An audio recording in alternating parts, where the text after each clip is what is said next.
동국대학교 불교대학원 융합요가과 원격 강의를 위한 내용 시작하겠습니다. 자, 불교 심리학 사전 102페이지입니다. 번뇌, 오계, 윤회, 해탈, 삼계, 에로스와 타나로스 이렇게 나와 있는데요. 여기 그 법화 문구에 보면 여기에도 이제 다시 그 해탈이라든지 열반에 대해서 나와요. 근데 이제 이 책은 잘 없으실 것 같으니까 읽어드릴게요. 서품에 265페이지에 보면 해탈은 확인하는 작용이고 수고리에 해당하며 탈이란 속박이 없다는 말이니 이 사람은 공의 도리를 이해해서 유에서 벗어난다 라고 했어요. 그러니까 있다라는 그 유가 항상 걸리는 거죠. 그러니까 속박은 어디에서부터의 속박인가요? 유, 있다, being이라는 12연기 10페이지, 12페이지에 나오죠. 거기에서부터의 벗어남을 얘기해요. 자, 붓다는 깨달았을 때 나의 마음의 해방은 부동이다 라고 선언했다. 붓다가 말하길 열반은, 이거 열반의 번뇌에서부터의 벗어남이라고 했죠. 열반은 일체의 속박으로부터의 해방이다. 즉 깨달음과 열반을 얻지 못하는 한 우리는 반드시 무언가에 속박되어 있다. 따라서 많은 불교 경전이 속박으로부터 해방을 주제로 하는 것은 당연하고 자료를 상자부 경전에 한정해도 그 예는 무수히 많다. 예를 들어 탐심, 성냄, 미혹이라고 삼독이라는 이른바 삼독과 탐진치죠. 탐욕, 라가, 자만, 마나 또는 집착, 우빠디, 결박, 반다나 이것도 다 속박에 들어가는 거죠. 그러니까 집착이나 결박이나 자만이나 탐욕이요. 뭔가 취착, 그러니까 취착은 아다나, 그것은 속박이 된다. 속박은 또한 미혹으로 가는 길, 모하마가 또는 인식력의 결여를 동반한다.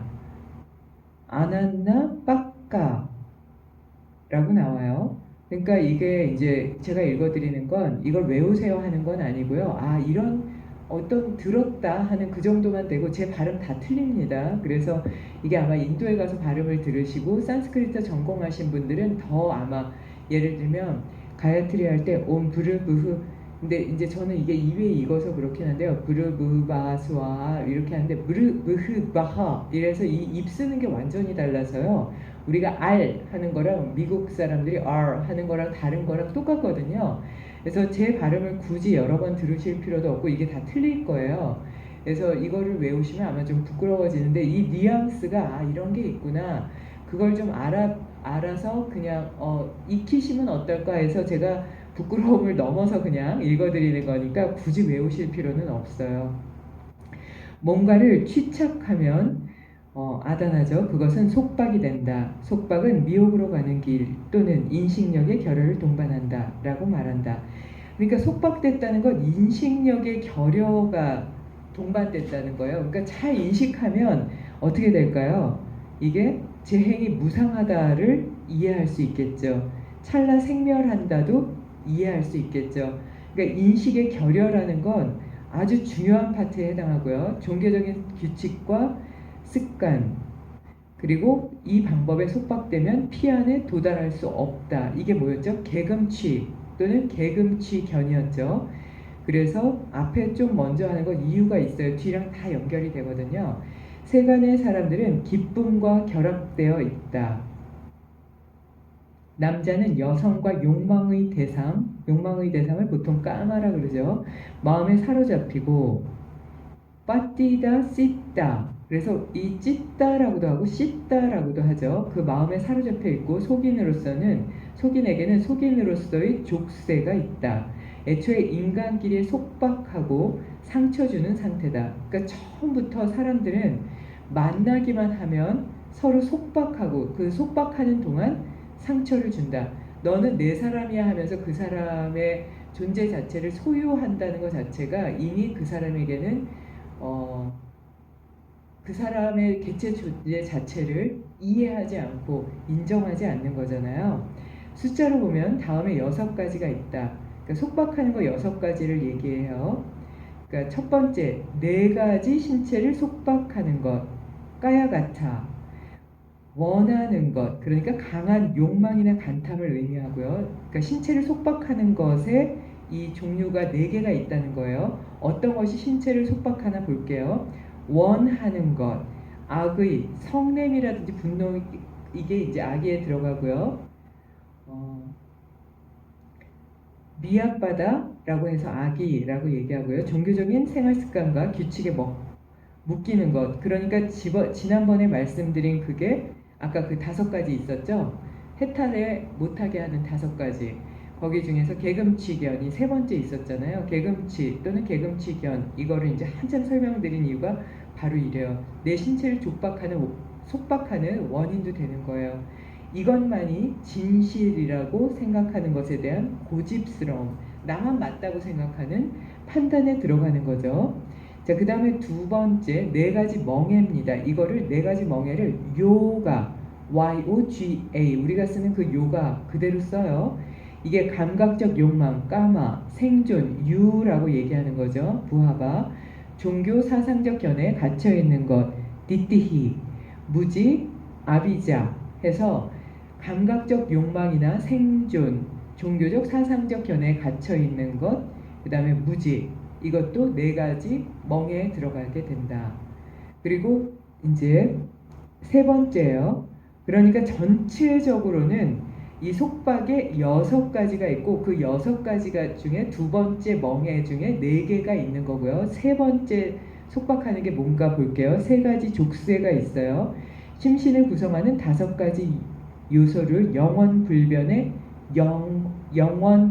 영혼, 아따라고 오해하는 것. 이게 바로 유신견에 해당하죠. 그게 해탈을 못하게 하는 그 유신견. 내 몸이 있다. 이 몸이 나다. 그리고 그게 찰나생멸한다는 걸 믿지 않는다는 게 밑바탕에 깔려 있죠. 그러니까 몸이 나다, 욕망이 나고 감정이 나다라고 믿는 건 족쇄가 되기도 하고 해탈을 막는 큰 문이 되기도 해요. 가르침에 대한 의심이라고 그랬어요. 이것도 해탈을 이루지 못하는 것에 들어가고 오계에도 들어가죠. 오계에도 들어가고 해탈의 방해에도 들어가요. 해탈을 못하게 하는 것. 그러니까 앞에 하신 것과 연결하셔야 돼요. 그 다음에 종교적인 생활 습관과 규칙에 갇혀 있는 것. 개금치견. 개금치견이 계속 들어와요. 이 개금치견이 벌써 첫 번째, 2번째, 3번째에 다 들어가요. 이게 족쇄인지 왜 한번 그런지는 좀 이따 설명을 원격 강의할 때 다시 드릴게요. 그 다음에 5가지 하위의 족쇄가 있어요. 오하분결 많이 들어보셨어요? 들 거예요. 그 위에서 3가지 족쇄 있었죠. 그러니까 심신을 구성하는 5가지 요소를 영원불변의 영혼이라고 오해하는 것, 가르침에 대한 의심, 그 다음에 개금치견. 이 족쇄에 대해서 이제 더 들어가는 거예요. 하위의 족쇄요. 욕망이 있는 세계에 대한 욕구. 그 다음에 악의. 악이라는 건 미약바다라고 해서 성남이라든지 분노를 대표적으로 내세워요. 그러니까 성내고 분노한다 이러면 티벳에서는 우선은 그 사람은 3대가 망한다 할 정도로 어리석은 행동이라고 보니까요. 그 부분을 보시면 좋을 것 같고요. 그 다음에 5번째 보면 5가지 상위의 족쇄가 있어요. 오상분결이에요. 오화분결을 더 많이 얘기하기를 합니다. 근데 오상분결 알아놓으셔야 되겠죠. 물질만이 남은 세계에 대한 욕구. 그러니까 루빠라가예요. 물질만이 이게 정말 세계다라고 생각하면서 그것을 잡으려고 하는 욕구에 해당하고요. 2번째는 물질적 존재를 떠난 세계에 대한 욕구. 그러니까 무색계에 대해서도, 색계에 대해서도 잡고 무색계에 대해서도 잡는 그 욕망을 얘기해요. 이 욕망에 대해서는 아루빠라가, 그러니까 물질 세계를 잡는 건 루빠라가, 물질적 존재를 떠난 무색계를 잡는 건 아루빠라가. 그러니까 약간 틀리죠. 그 다음에 자만, 그 다음에 안정되지 않음, 그 다음에 무지. 그래서 자만은 계속 들어갑니다. 내가 안다, 내 판단이 맞다. 이게 되면 어떻게 되냐면 개금치견도 그냥 아무 이유 없이 하는 거예요. 그 다음에 7가지 족쇄가 있어요. 그래서 7결로 나오는데요. 이게 애착을 아누나야라고 하고요. 성냄은 노여움이라고 하면서 빠띠가라고 하죠. 그래서 세 번째 종교적 사상적 견해에 갇히는 것, 또 계금치견이 나와요. 그러니까 계금치견은 계속 나오고 있습니다. 그 다음에 가르침에 대한 의심을 갖는 것, 자만 계속 나오죠. 생존의 욕구, 생존의 욕구, 유에 대한 것도 계속 나와요. 그 다음에 무지. 그래서 반복돼서 나오는 것들이 있어요. 반복돼서 나오는 게 뭐가 있나 한번 찾아보실 필요가 있습니다. 여기서 계금치견은 벌써 네 가지 신체를 속박하는 것에 한 번 나오고요. 그 다음에 네 가지 명예에 두 번 나오고요. 세 가지 족쇄에 또 나와요. 그 다음에 이게 일곱 가지 족쇄로 나눠질 때도 또 나와요. 그러니까 총 몇 번 나오죠? 총 네 번이 나오거든요. 자, 그리고 나서 이들이 속박이라고 불리는 것은 우리의 심신이 이들에게 속박되어 있기 때문이기도 하지만 심신이 속박되는 걸 얘기하는 거고요. 우리를 윤회의 세계에 계속 속박하는 원인이 되기 때문에 계속 도는 거예요. 생사는 되풀이되는 것이고 그것은 결국 속박에 지나지 않는다. 죽음의 결박, 생존의 결박, 생존의 즐거움의 결박이라는 표현이 종종 보이는 이유다. 자, 죽음에 대해서도 우리는 거기에 얽매여 있고요. 그 다음에 살아갈 때조차도 얽매여 있죠. 그리고 생존하면서 그것에서 찾는 그 즐거움, 괴로움이 아니고요. 즐거움에 대한 결박이 있다. 이 세 가지 속박은 잊어버리지 않으셔야 될 것 같아요. 왜냐하면 해탈은 속박에서 벗어나는 건데 나를 크게 속박하는 건 죽음, 생존에 대한 결박, 생존의 즐거움에 대한 결박이잖아요. 그래서 이게 환희심과는 다릅니다. 그 욕망을 따라가는 그런 마음이죠. 죽음에 대한 결박은 마라반다나라고 얘기하고요. 생존에 대한 결박은 부하반다나라고 얘기해요. 생존의 즐거움에 대한 결박은 부하 바사따 반다나라고 얘기해요. 그러니까 이것도 조금은 이런 뉘앙스가 있구나 하고 알아두시면 좋겠죠. 그러면 다음에 페이지로 넘어갑니다. 수면이요. 수면은 105페이지입니다. 이거 읽어오세요 라고 드렸던 그 내용 중에 하나죠. 자, 여기에 보시면 수면은 번뇌, 속박, 유식, 사상, 아라야식, 심소, 자만심 나오죠. 무의식, 그림자, 컴플렉스. 그러니까 심리학과 같이 연결되는데요. 페이지 97과 함께 연결해서 한번 볼까요? 97로 넘어가 보세요. 자, 97을 보겠습니다. 자, 97에는 뭐가 나오냐면 번뇌가 나와요. 자, 그래서 이제 이 번뇌는 요거 읽고 그 다음에 읽어드릴게요. 수면은 그냥 우리 수면 이러면 잠자는 거라고 나오죠. 수면은 아누사야라고 해요. 그러면 번뇌는 업이라든지 루라든지 오온이라든지 해탈이나 수면, 속박, 유식, 심과 심소 이렇게 또 나눠지거든요. 번뇌의 원어는 킬레스예요. 킬라사라고 얘기하기도 해요. 그러면 접두어가 붙은 쌈킬라사, 우빠 킬라사 또는 킬레사라고 얘기해요. 이거는 산스크리트로 괴롭히다. 이렇게 얘기하니까 괴롭히다라고 얘기하면 우선은 이게 번뇌에 해당할 수가 있고요. 그리고 리스 그냥 이렇게 얘기할 수도 있겠죠. 이게 이제 산스크리트 하시는 분들이 어떻게 발음하느냐에 따라서 그 차이는 좀 많이 있을 것 같아요. K를 발음하기도 하고 안 하기도 하시고 뭐 이렇게 하시더라고요. 이거는 단어의 의미를 아는 언어학자면 필요하실 것 같고요. 저희는 그거 넘어가도록 하겠습니다. 수면은 동사 아누사이 옆으로 눕다 자다로부터 유래한 명사지만 옆으로 눕다 등을 의미하는 예는 경전에서 찾아보기 어렵다. 이런 면은 잘 나오지 않아요. 넓은 의미로는 잠재적 경향, 기질을 가리치지만 선악의 어느 것에도 치우치지 않는 가치 중립적 경향.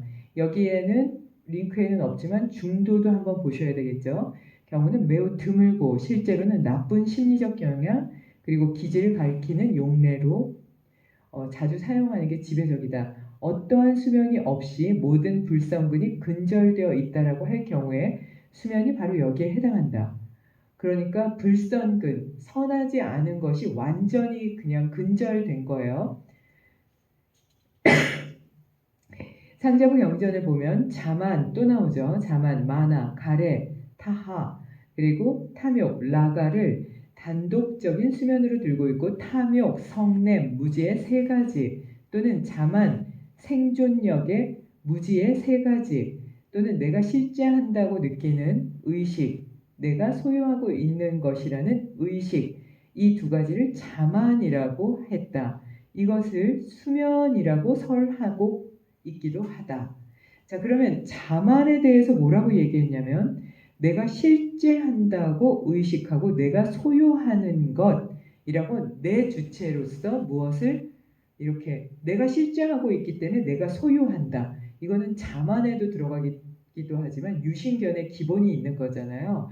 그럼 이거는 찰나생멸한다. 모든 것이 무상하고 그렇기 때문에 무아일 수밖에 없는 그런 존재에 대한 것을 얘기를 할 때 이 자만은 기본이 되어 있는 거예요. 그러니까 내가 해라는 그런 아주 그 작고 좁은 소견, 그러니까 아주 좁은 자아로 보는 거죠.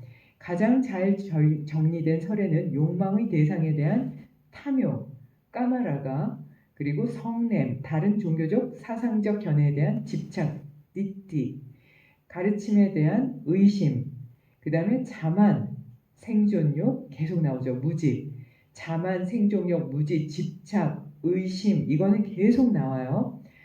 예. 그리고 설일체유부는 이것들을 정리해서 세분화하여 수면을 98개, 그러니까 거의 100개에서 2개 빠진 거잖아요. 이렇게 많이 설했어요. 그래서 설일체유부에 대해서 좋다 나쁘다 이거 부처님이 하지 말라는 거였는데 이렇게 막 그 이론에 집착하지 말아라. 설에 집착하지 말고 그런 것들을 설로 만들지도 말아라. 이렇게 하셨는데 그거 잘못된 거다. 이렇게 부르는 견해도 있는데요.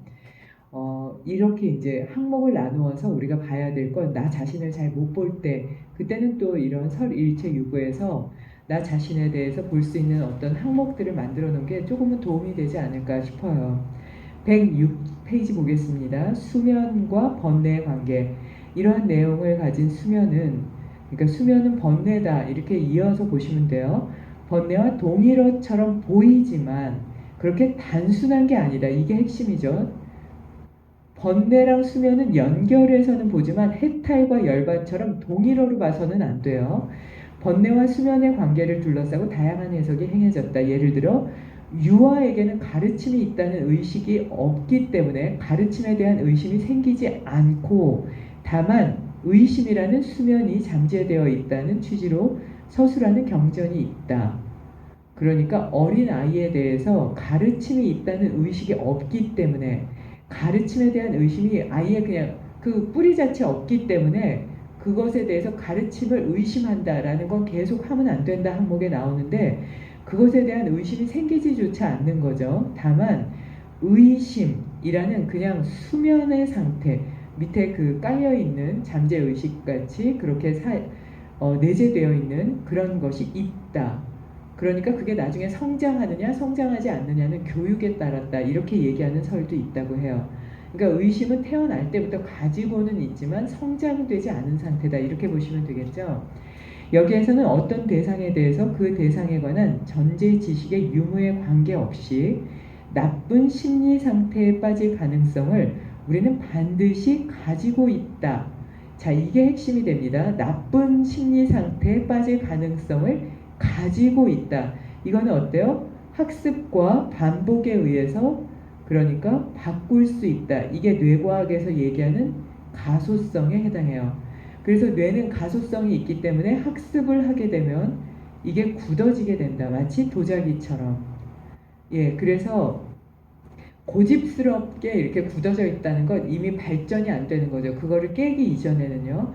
그래서 고집스러울 때는 깨기 이전에 옆에서 도울 수 없는 거예요.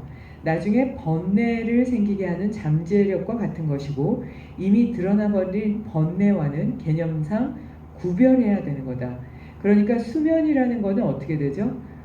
번뇌에 내재되어 있는 무의식의 상태지만 나중에 이것이 번뇌가 드러나게 되면 그때는 개념상 조금 더 구별해서 봐야 되는 거예요.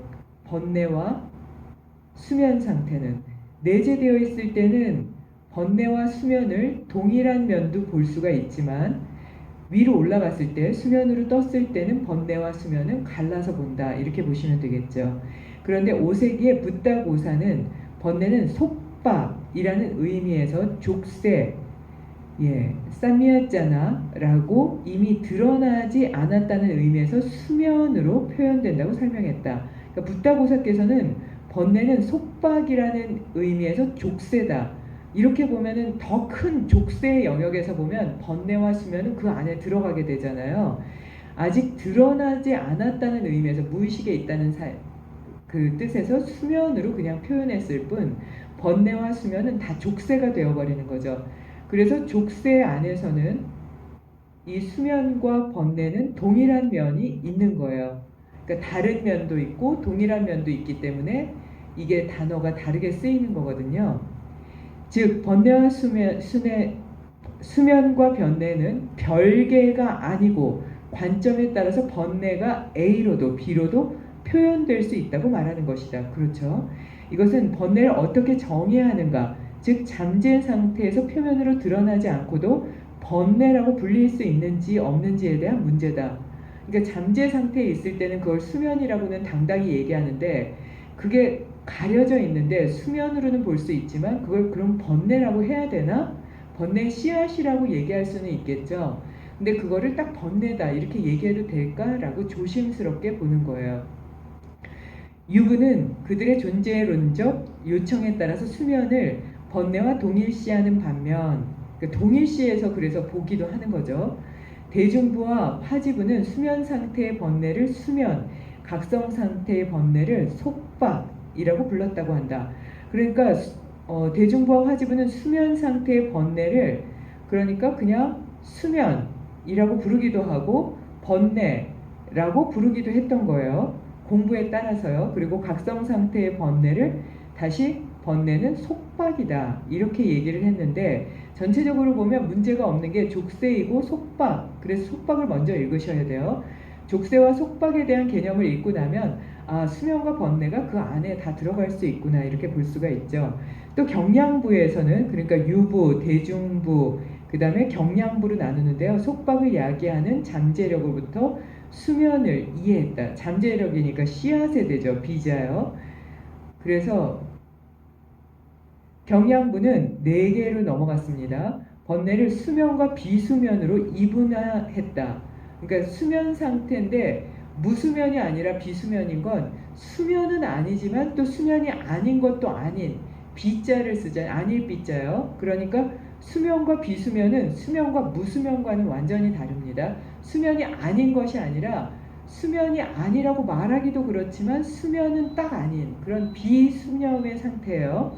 그리고 이제 5번째 유식학파는 수면을 알라야식에 잠재해 있는, 알라야식은 뭐라 그랬죠? 잠재되어 있는.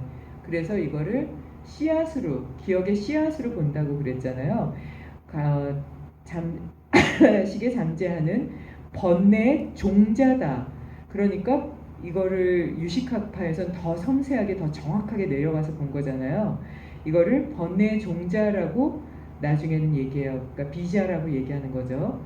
그러니까 아, 나는 어느 쪽으로 봐야 되냐가 아니라 그냥 번뇌와 수면은 이제 이 공부를 다 겪은 분들이 좋은 지식으로 나눠준 걸 봤을 때 번뇌와 수면은 다른 면도 있고 같은 면도 있는데 이거를 단정지어서 얘기하는 건 조금 위험하다 이렇게 보면 크게 무리가 없지 않을까 싶거든요. 자, 그러면 말씀드린 대로 그러면 번뇌는 또 무엇인가 연결해서 한번 보도록 하겠습니다.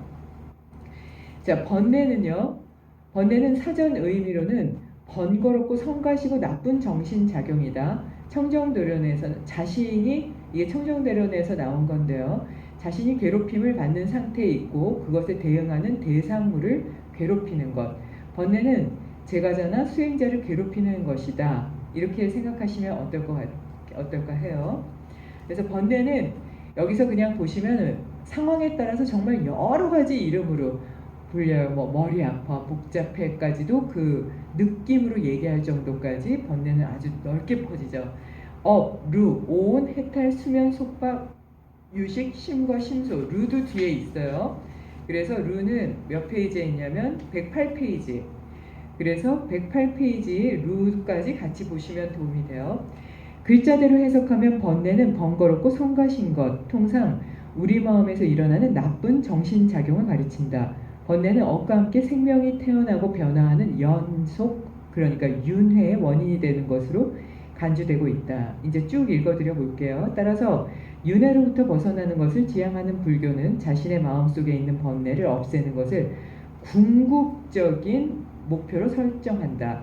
번뇌를 없애는 것, 이거 말씀드렸죠. 이게 곧 열반이다. 그래서 전통적으로 붓다는 보리수 아래에서 번뇌가 없는 상태에 도달했다고 하고 그 경지는 수행도에서 아라한과에 상응한다. 이 아라한에 대해서는 말씀드렸죠. 처음에 예류부터 시작해서 한 번 오는, 그러니까 한 번 왔다 가는 이런 분도 있고 또 여러 번 오는 분도 있고, 예류는 7번 왔다 갔다 하신다 이러면서 그 마지막에 아라한까지 지난주에 말씀드렸죠. 예, 그거 궁금하시면 다시 보시면 좋을 것 같아요. 불교는 자신의 상태에 도달하고 그 경지는 수행도에 따라서 아라한과에 상응한다. 아래에서는 번뇌에 대한 수많은 가르침 가운데 빨리어로 전승된 남방 상좌부의 이론을 중심으로 소개하고자 한다. 번뇌의 정의는 어언으로는 킬레사와 그것의 접두가 붙은 쌈킬레사, 우빠킬레사를 들 수 있다. 킬레사, 여기에서 끌레사 한데, 여기 끌레사 할 때는 키역을 발음을 정확하게 하는 분도 있고 안 하는 분도 계시다 이렇게 말씀을 드렸는데요. 킬레사 할 때는 발음을 하셔야 되겠죠. 그래서 괴롭히다 라는 의미 동사, 그래서 KLIS로부터 만들어진 명사고, 남방상자부의 논서 청정도론에서는 번뇌란 그 자신이 괴롭힘을 받는 상태이고 또한 그것에 대응하는 대상물을 괴롭히는 것, 아까 처음에 서두에 말씀드렸죠.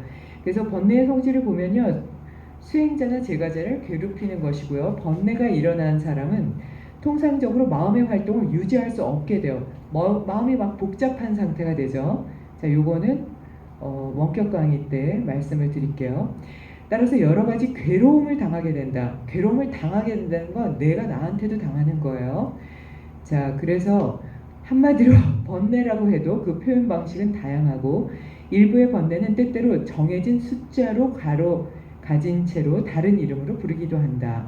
5개, 5개는 5개는 반자죠. 반자 니바라나라고 얘기하기도 해요. 마음을 덮어버리는 것, 이거 우리 처음에 했었죠. 그 다음에 수면 아누사야라고 마음속 깊이 잠재해 있는 것, 그리고 루 아사바 해서 마음에서 새어나오는 것 이렇게 얘기하기도 하고요. 족세라고 해서 쌈모야짜나 산노짜나 라고 얘기해요. 마음을 결박하는 것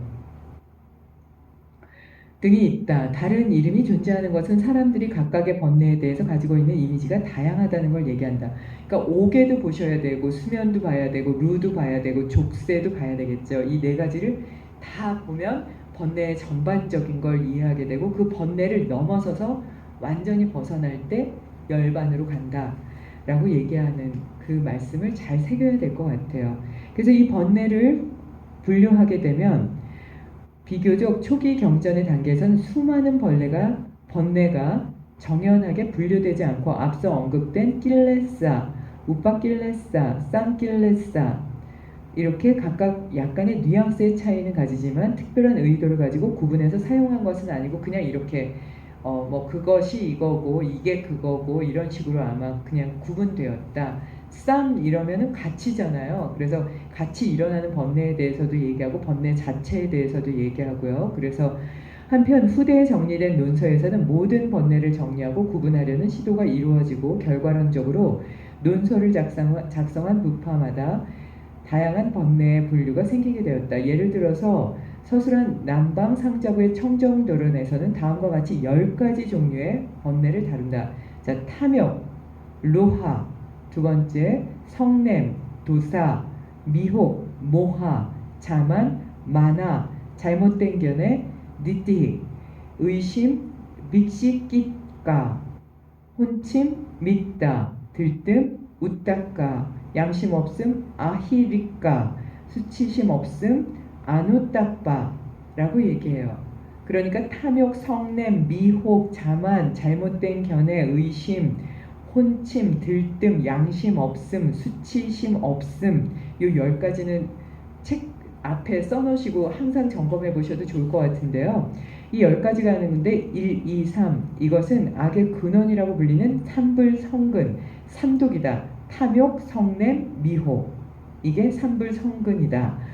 설 일체유구의 전승을 전하는 구사론에서는 클라세와 우파클라세를 구분해서 후자와 번뇌의 하위 구분인 수번뇌라는 벌개의 위치를 부여한다. 그 가운데 번뇌는 6종류, 탐심, 라가, 분노, 뿌라띠가, 미혹, 모하, 자만, 마나, 의심, 비히, 끼싸, 잘못된 견해,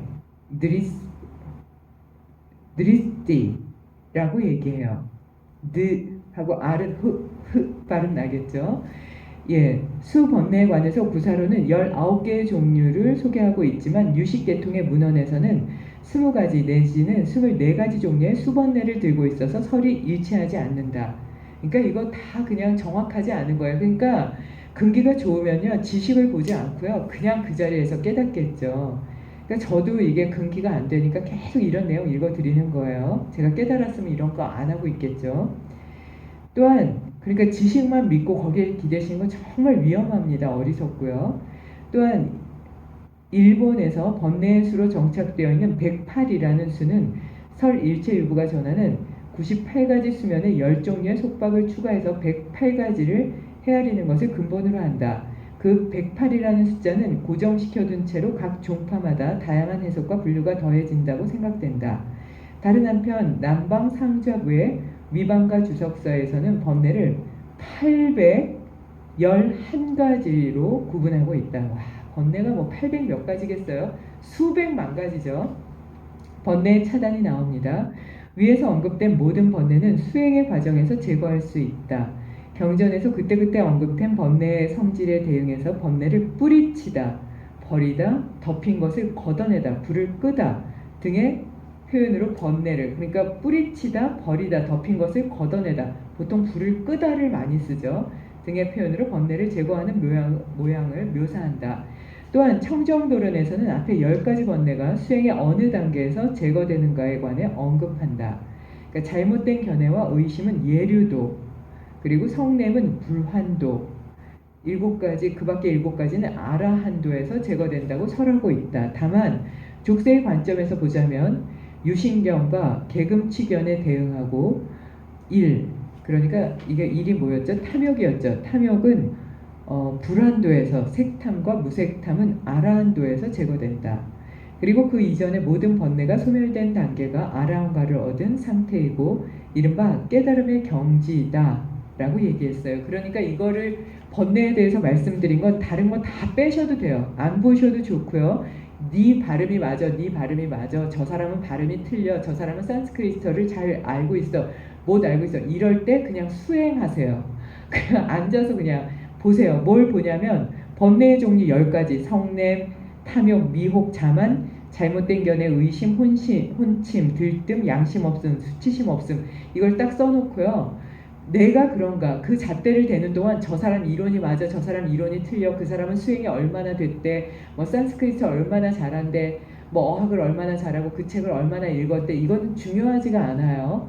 저는 책은 정말 많이 봤지만 하나도 기억을 못 하거든요. 근데 그 기억을 할 필요보다는 내가 나의 갖고 있는 족쇄나 속박을 어떤 방법으로 정확하게 지워야 되는지, 그리고 그 흐름과 스트림을 알고 있으면 되거든요. 그러니까 잘못 그 막 이런 논의나 논쟁을 하지 말아라 했던 건 그런 견해 싸움을 하고 있는 동안 그냥 내수행하면 돼요. 그러니까 그런 견해 싸움하고 있다는 건 이미 게으르고요. 그런 사람은 믿을 수도 없겠죠. 그러니까 내가 잘 하고 있나 항상 보고 있고 내가 빨리 괴로움에서 벗어나서 나도 행복하고 타인도 행복하게 나아갈 수 있는 게 중요한 것 같거든요. 이게 바로 번뇌를 제가 이번에 말씀드리려고 했던 내용 중에 핵심 내용입니다. 그러니까 모든 번뇌가 소멸된 단계가 아라한가를 얻은 상태이고 이른바 깨달음의 경지다. 그러니까 그 10가지 항목을 항상 점검하셨으면 해요. 자, 그래서 그 항목에 대해서는 원격 강의 시간에 하나하나 좀 다 정리해 드리도록 하겠습니다. 그 도표를 한번 볼게요. 구사론과 남방 상자부에서 아주 친절하게 나눴어요. 구사론에서는 탐심이라고 하지만 라가라고 얘기하고요. 남방 상자부에서는 탐욕이라고 하고 로하라고 했어요. 그리고 구사론에서는 분노라고 해서 뿌라띠가라고 했지만 남방 상자부에서는 성냄해서 도사라고 얘기해요. 그리고 구사론에서는 미혹해서 모하라고 하지만 남방 상자부에서는 미혹은 똑같이 했네요. 미혹이라고 모하. 자만은 마나. 그리고 똑같이 마나라고 했고요. 의심을 구사론에서는 비시 끼따 끼싸 비시 끼싸라고 얘기했지만 여기 그 남방 상자부에서는 비시 끼까라고 했어요. 그러니까 약간 발음이 다른 거죠. 그러니까 지역이 다를 수도 있고요. 그게 이제 그 가르치는 선생님이 어떻게 발음하느냐에 따라 또 제자들이 받아 썼을 거잖아요. 예를 들면 뭐 전라도에서 발음하는 것과 서울에서 발음하는 게 다르죠. 여기서 서울에서는 당신이 이렇게 발음하면 뭐 지방에서 만약에 사투리를 쓰는 분은 네가 뭐 니캉 내캉 보통 이렇게 얘기하시기도 하고요. 그게 다른 얘기지 틀린 게 아니잖아요. 근데 당신과 내가와 니캉 내캉 이거 완전히 다른 발음이지만 당신과 내가 같이 가요랑 니캉 내캉 같이 가자 이거 틀리지 않잖아요. 그러니까 수행에서 이런 데 얽매고 네가 맞다 내가 맞아 이 발음이 맞아 저 발음이 맞아 하고 있으면 정말 바보 같은 짓이에요. 그냥 가면 되죠. 당신과 내가 함께 가면 되는 거잖아요. 그러니까 실천하는 게 아주 중요합니다.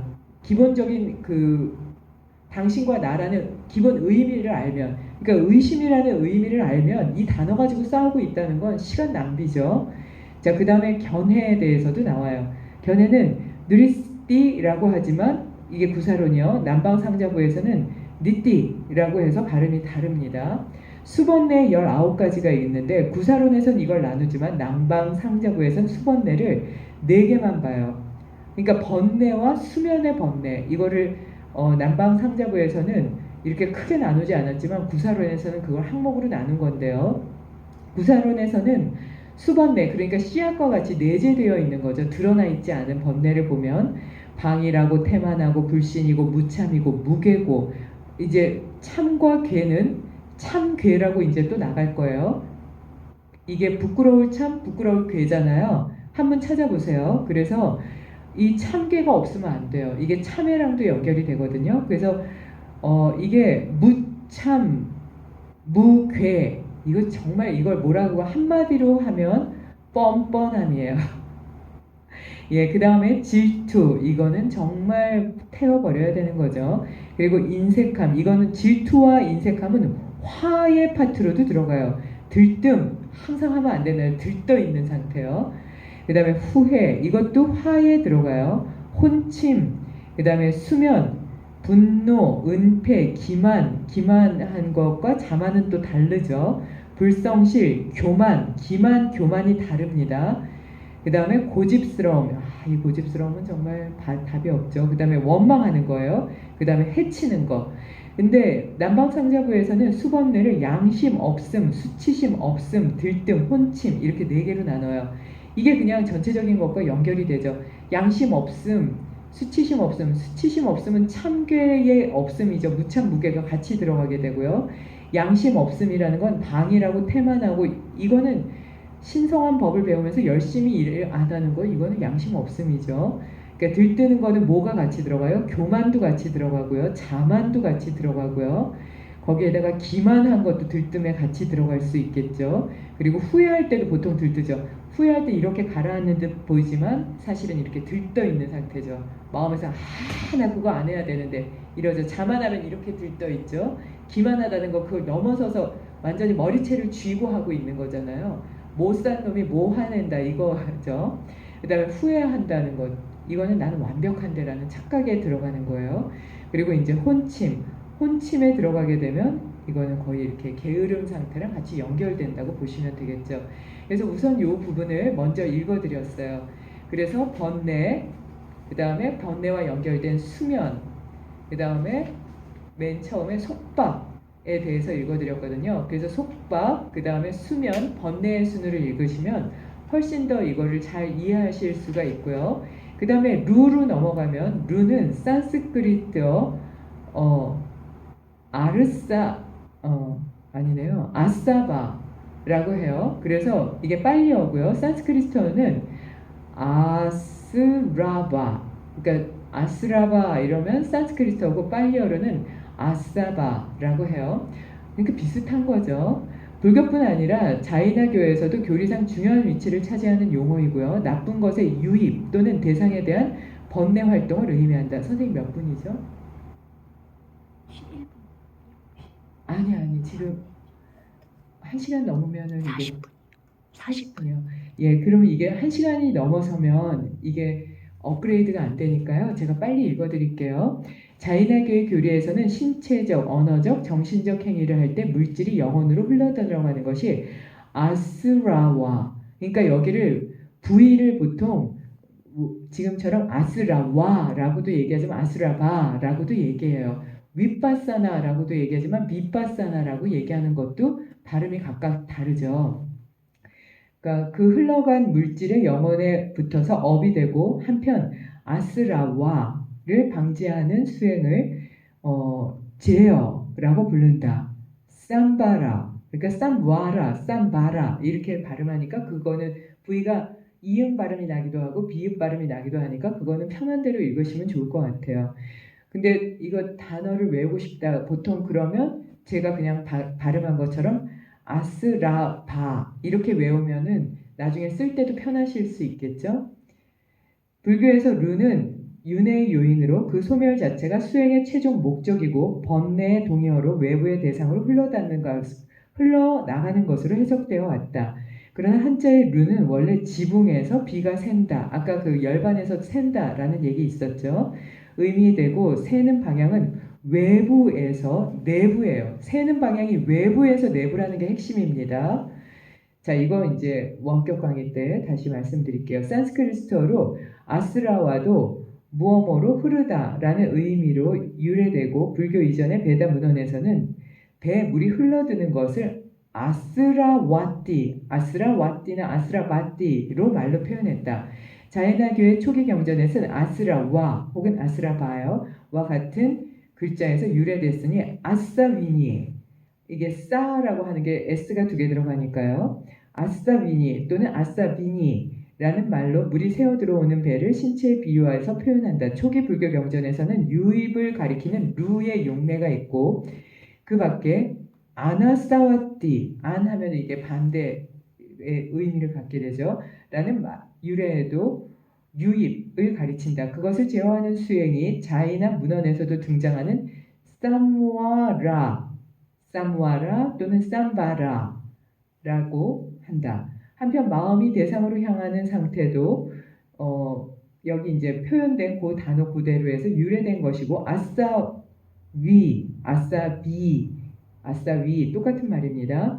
아싸위라는 말로 표현된다. 후대에 성립된 초기 불교 경전에서는 아스와라 또는 아스라와 또는 아스라바의 동사 형태인 아싸와띠가 마음의 대상으로 향하는 것이라고 표현하고 있다. 위에서 볼 때 초기 불교에서 루 자체는 유입하는 것이지만 루의 작용은 유출이었다고 생각된다. 유입과 유출, 이거 아주 중요하죠. 이게 감각기관과 아주 직결됩니다. 또한 초기 불교 문헌의 루에서는 후대의 교의 체계에 있는 것처럼 번뇌뿐 아니라 업과 고난을 가리치는 용례도 있다. 루는 용루, 유루, 무명루 세 종류가 있다. 그러니까 욕망할 때 그 욕망, 그리고 유는 있을 유자를 쓰는 거예요. 자, 그리고 무명일 때는 그 무명행식 할 때 그 무명이거든요. 그래서 세 종류로 구분된다. 빨리어 초기 경전에서는 견루, 볼견자를 씁니다. 견루를 더해서 4개의 루로도 얘기하기도 한다. 초기 불교 경전의 삼루와 사루의 원래 의미는 명확하지 않지만 후대 문헌에서는 삼루에 관하여 용루는 무명 이외의 욕계의 번뇌, 유루는 무명 이외의 습계, 무색계의 번뇌, 무명루는 욕계, 색계, 무색계, 무명으로 설명된다. 사류에 관해서는 용루는 모든 욕망의 대상에 관한 욕구와 같은 모든 번뇌, 유루는 모든 생존에 대한 욕구와 같은 모든 변뇌, 견루는 사견 그 자체, 무명루는 무명 그 자체로 정의된다. 그래서 네 개의 루에서 봤을 때 용루는 아까 말씀드린 대로 욕망할 때 그 앞에 글자를 그대로 쓰는데요. 모든 욕망의 대상에 대한 욕구와 같은 번뇌예요. 그러니까 이게 그냥 용루는 욕구다 이렇게 봐도 문제가 없고요. 유루는 모든 생존에 대한 욕구와 같은 번뇌이기 때문에 살아있다, 내가 있다 하는 유신경과 연결이 되고요. 견루는 사견, 그러니까 내 말이 맞다, 나만 맞다 하는 것과 연결되고, 이거는 잘못하면 개금취견이랑 같이 연결이 되죠. 그 다음에 무명루는 무명 그 자체인 거예요. 무지요. 예, 그래서 그렇게 정의되기도 한다. 그래서 무명루는 그냥 무명이라고 보시면 돼요. 그러니까 루는 유입되고 흘러 들어가는 것, 그리고 유출되고 하는 그런 관계에 대해서 전반적으로 보면서 생각하시면 이게 번뇌와 수면과 다 연결되어 있거든요. 그러니까 번뇌, 수면, 루 이거는 속박의 존재이고 그 안에 다 들어간다. 이렇게 보시면 되겠죠. 그래서 속박하는 것에 대해서 다 읽어드렸어요. 예, 오늘은 여기까지 하겠습니다. 수고하셨습니다.